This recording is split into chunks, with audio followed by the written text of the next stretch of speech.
All right, welcome function folks, lesson 1.13, which is applications of polynomial inequalities. We talked about when we did applications of polynomial equations that there are a couple of types of questions. One where the equation's given to you and you just have to do something for it. And the ones that we're talking about today is ones where we have to come up with the equation, or in this case, an inequality ourselves. And maybe these questions are a little more challenging. If you're wondering, where's the 3-minute review or where's this question coming from, this is the same page as we were working on last day. In fact, there was a sheet that's got 3 days worth of lessons on it, and of course, you'll have to do the solutions to this on another piece of paper. So we've got a couple examples today, and these are ones where we have to come up with the equations ourselves. So we've got a box, and it's created by removing the corners along the dotted lines, and then you fold this up. If you can't picture how this would work, you can probably see it in class. Maybe somebody will cut one out for you, but the idea is this is gone, these things are gone, and then you fold this along the lines there that I've got. This gone and gone, and it folds up and then makes an open top box. Can you picture that? Hopefully that's gone. Well,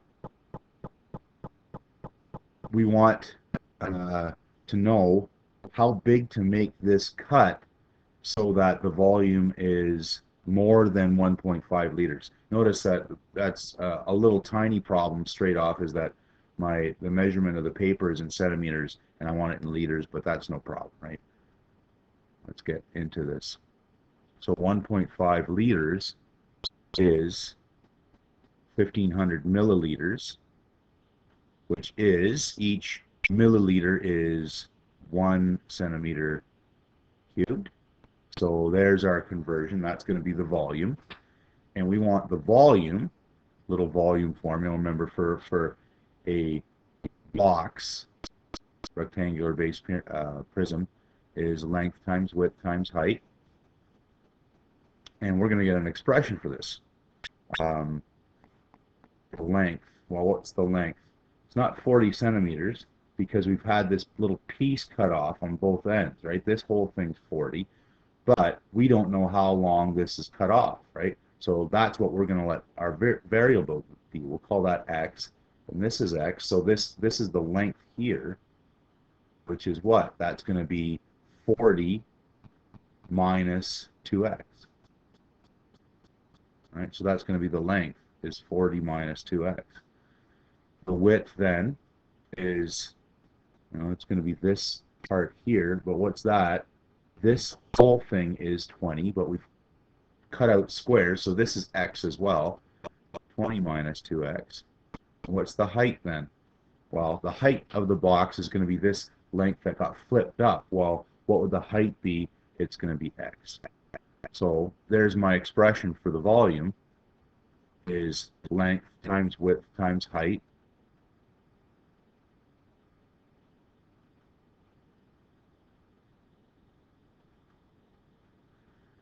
And we want that to be more than 1,500 centimeters. So we want the volume, we want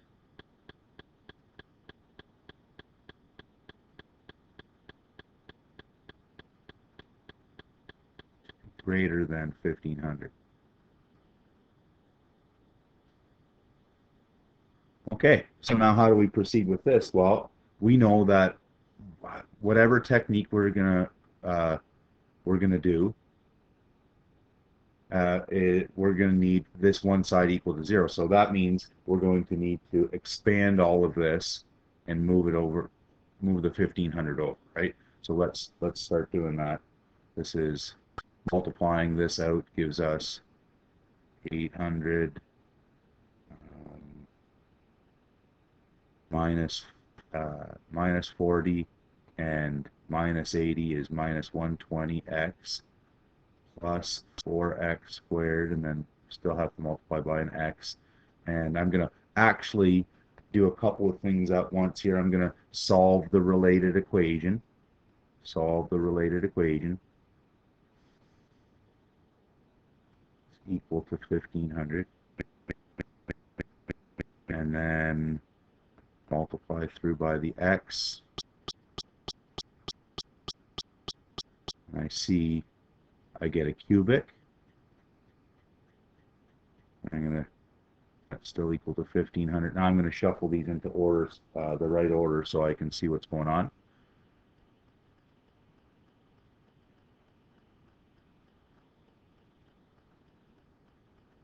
Move my 1500 over. And now I need to start solving this polynomial equation, right? Well, how am I going to do that? First of all, I recognize that 4 divides evenly into each of these things, so that's going to be my first step. Divide by 4, and I get x cubed minus 30x squared plus 200x minus 375. And this is still pretty tough. You know, it doesn't factor by grouping, so I'm going to have to use the factor theorem. Remember the technique that we learned yesterday. If we can't factor this by factor theorem, and who knows if we could, right? Maybe it's a decimal as our answer. That we could use the graphing calculator or Desmos calculator on the internet to be able to factor that, right? Graph that and look for the intercepts. But in fact, try one that works, and you might try 1, 2 doesn't go, 3 maybe, but 5 works. So that is a factor. Is a factor. Long division.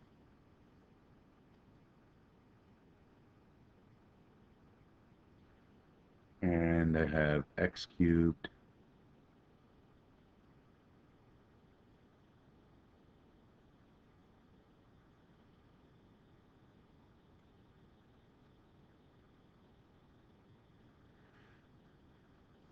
same old story, right? Subtract, watch your signs. Next thing, minus 25x.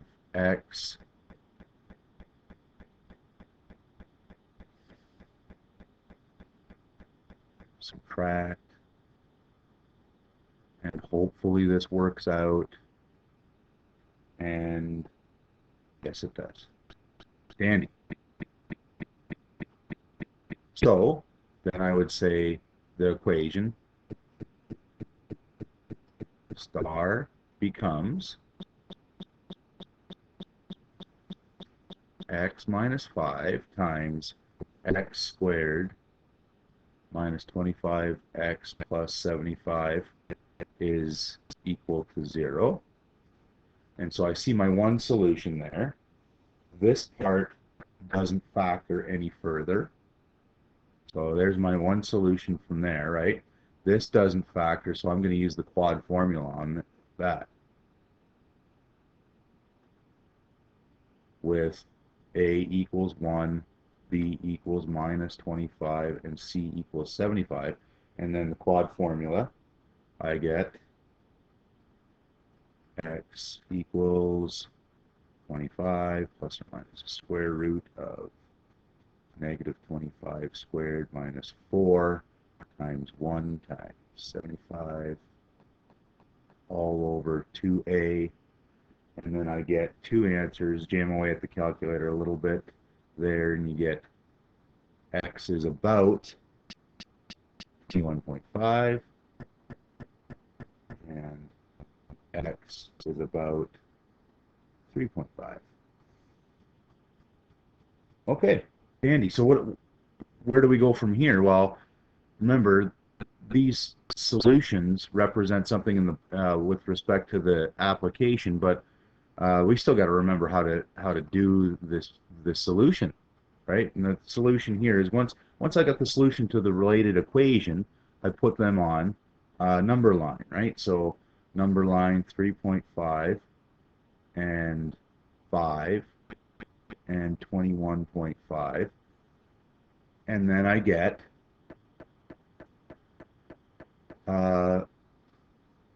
these regions of solutions and non-solutions, right? And I know that because we wanted the volume to be more than 1.5, that this was strictly greater than, more than 1.5 liters, so these aren't solutions.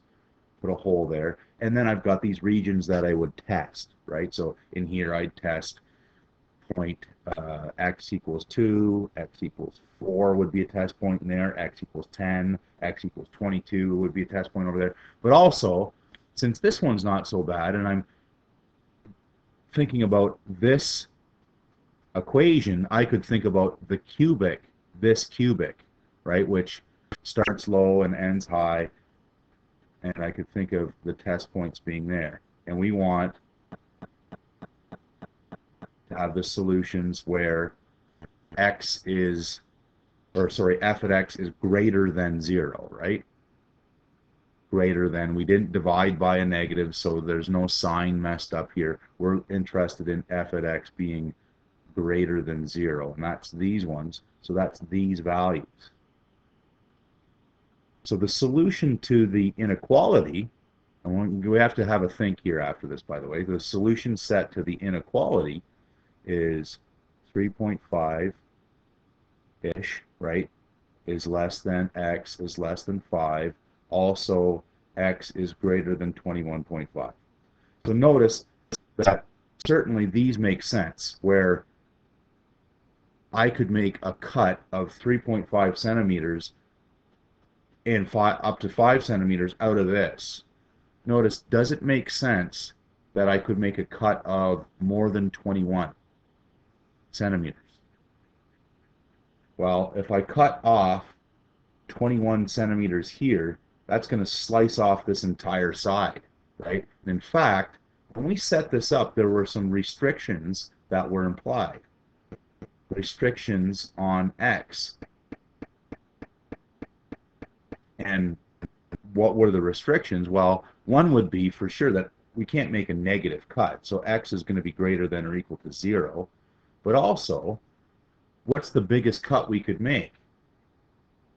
Well, I can see that if x is on this side and x is on this side, I'm not going to be able to make a cut that's more than 10 centimeters without slicing off the entire side and having no box whatsoever. So when we set it up, if we were clever then, we should have set up these restrictions that x has got to be less than 10. So, and in fact, here there's an implied domain restriction, right? The domain from 0 to 10 would be the domain, right? Where all the rest of this doesn't make sense anyway. So this part here doesn't make sense in the context of the question.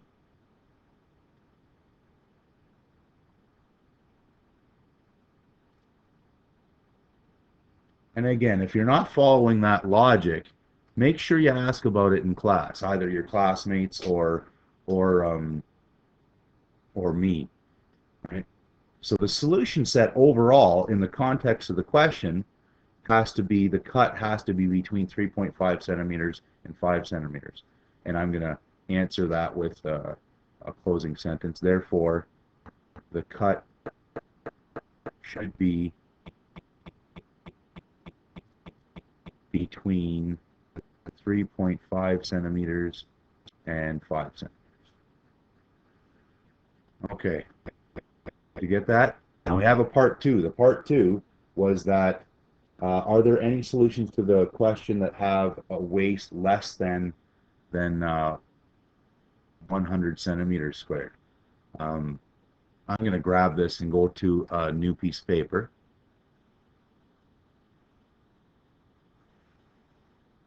I'll be a bit of a mess, but that's okay. So I'm just going to grab that and go to a new piece of paper. Well, if I look back at the question, the waist are these squares, right? So the squares are the wasted paper that we're just going to throw in the garbage, cut them out, throw them out. So what would be the amount of paper that's wasted? Well, there's 4 squares,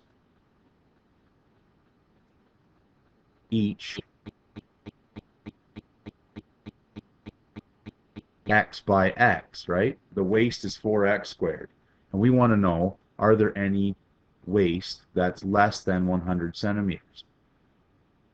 And this is just another polynomial inequality. In fact, it's a quadratic inequality. So I'm going to solve the related equation. And this is actually a pretty easy one. And I get difference of squares. There's my solutions to the related equation. And now we're thinking about, are there any that are under 0, right? So number line, solutions, and again, right, we think of what was the domain. The domain, we couldn't have a cut that was less than 0. So my parabola, though, opens up, starts high, ends high.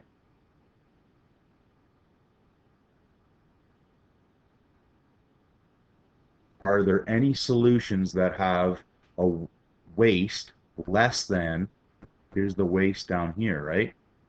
Less than 100. So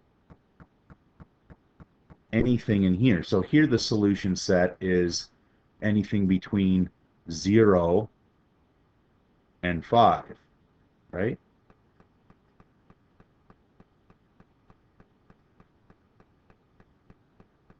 Are there any of these values that also make a box that's got a volume this is from part A. Our solution set was 3.5 is less than x is less than 5. Are there any of these values that are also in these values? Yes, in fact, all of these solutions also have a waste. All solutions with a volume of 1.5 liters have waste less than 100 centimeters squared. Nice. Okay. Next example is using the graphing calculator, and we're going to pick that up in part 2.